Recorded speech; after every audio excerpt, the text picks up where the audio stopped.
Hello and thanks for stopping by. This is Accolade's comics featuring Steeve Keene for the Commodore 64, released in 1987 by Accolade.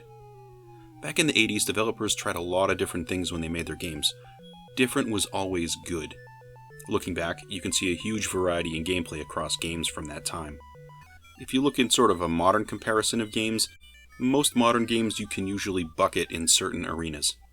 Think of a modern first-person shooter and how many exist today in that realm. Yes, there are certainly differences between each individual game, but at their core, they're all first-person shooters. They're that same game type.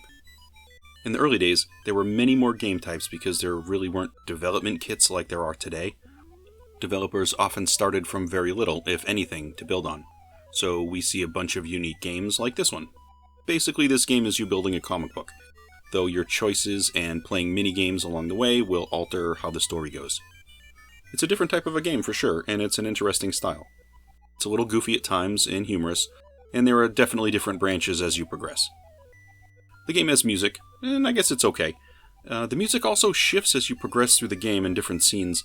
Some of the music isn't really that exciting, but at other times, it seems to fit the story pretty well.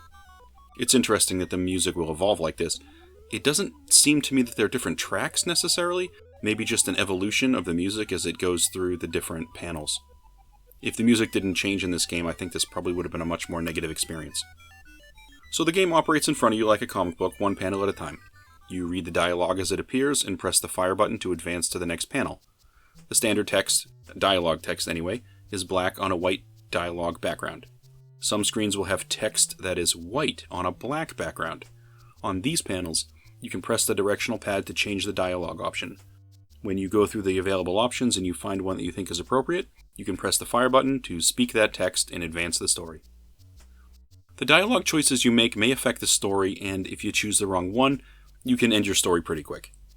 I think this is one of those games where you really have to start memorizing certain dialogue branches so you know how to get to the next stage. If you try the same area a few times and use different dialogue options, I think you'll also find that the different branches of the story might indicate something totally unexpected compared to the first time you went through. Basically, these different branches might not actually be connected. For me, in one situation, I interrupted this guy with a fire extinguisher. And it turns out that he was just eating his lunch, and with the fire extinguisher, of course, I ruined his lunch. Then the story kept going. Well, I had to try this particular section again, and instead of using the fire extinguisher, I just walked up to him. And then he immediately turned around, and it turns out he was a vampire and killed me. He certainly wasn't a vampire with the other path that I selected. This isn't a problem, of course, it's just interesting that the alternate branch may not give you a different perspective on the same story, but it might be something completely out of left field. You can also lose the game quickly with bad dialogue choices, but you do have a handful of lives in this game to replay different areas. If you die or fail the story, it will continue and start you a few panels back. Saving the game as you go would certainly be useful so you don't have to keep running out of lives. There are many branches here where you can lose, but you can also lose playing a minigame. As the panels advance, the game is going to replace panels using a variety of different screen wipes to refresh the screen. They'll come at different angles or different shapes as black wipes away the tiles and you start over.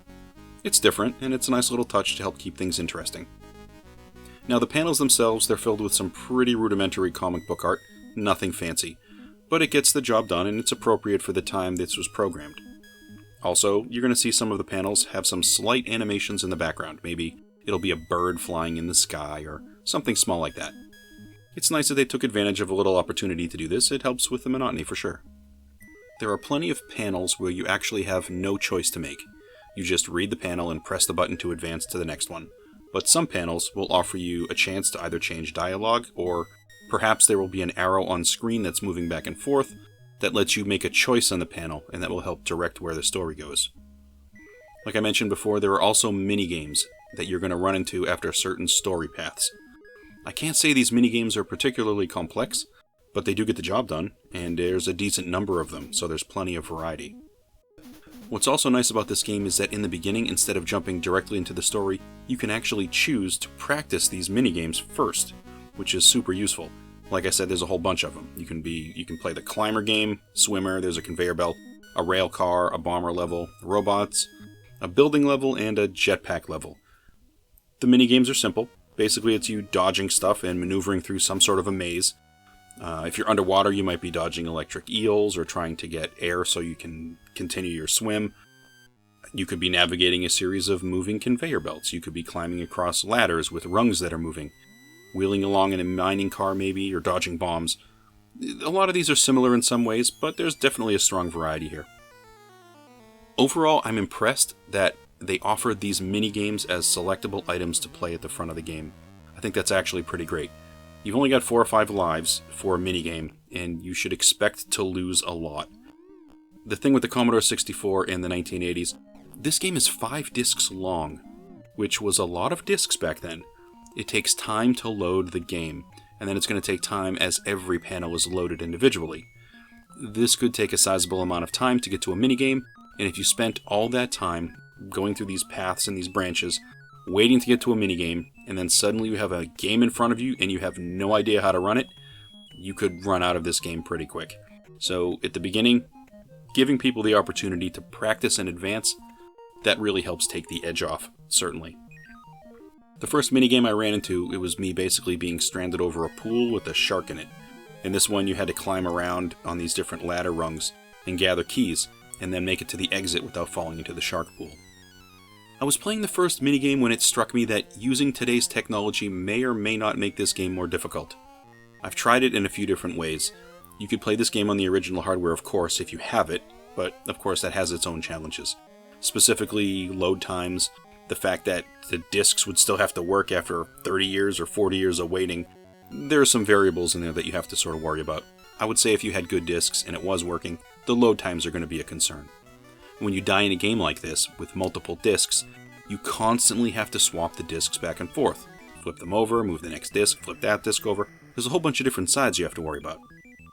The original hardware was not quick, and there would be a lot of time to just prepare and wait for a time when you can actually play the game. Now, if you're playing on an emulator, the speed of the game processing might actually still be a problem. I did try this on an emulator for a bit, and I found the speed was up and down. It made some advancement of the story really slow, and when I got to the first minigame, it had problems with the minigame. Made it more difficult. It would be fast, it would be slow. So if you play this on an emulator, you likely want to be careful about trying to artificially speed up the game unnaturally. It might cause some difficulties. Like I said, I was doing okay with this one until I hit the minigame, and then the animations were all off. It made it really hard to control timing, so be aware that not all emulators on a PC are equal. Some may be better than others. This works really well, it seems, on the C64 Mini, or the C64 full-size if you have one. I have to say I was really pleased with this one overall. The story and the gameplay are really unique, and the variety of minigames, it's plenty of variety to keep this one interesting. I was really impressed with that. Certainly there's a lot of loading time as you make your way through the panels, and it's going to take some time to progress through the story, but it's fun enough to keep playing, and it's interesting to see where it goes. That's all I have today for Steeve Keene for the Commodore 64. Thanks so much for watching, and I'll catch you on another video.